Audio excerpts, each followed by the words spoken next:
Hi friend जय जगन्नाथ आज lunch menu रही सेम धला जला उषुना टिके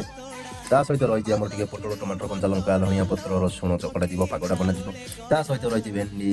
पियाज टे झुरझुरी भजा है आज तो सांग मैंने जहाँ जेहेतु आज गोटे कंटालिया बार आज टे आम माछ आलू पड़ी माछ झोल होती तो खाई टेस्ट करवा रिव्यू कहवा कौन है आज लंच या भात टे झोलटा पकईकी ता सहित सामान्य टे आलू फास्ट बाइटा देखा वीडियो में देखते आप कमेंट करना कमेंट करूँ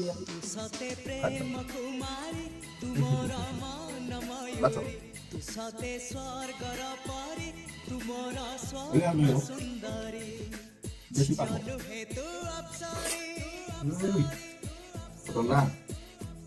आज ब्लॉग में वीडियो भल लगे लाइक शेयर सब्सक्राइब कर ले फेसबुक रे देखते फॉलो कर ले जय जगन्नाथ।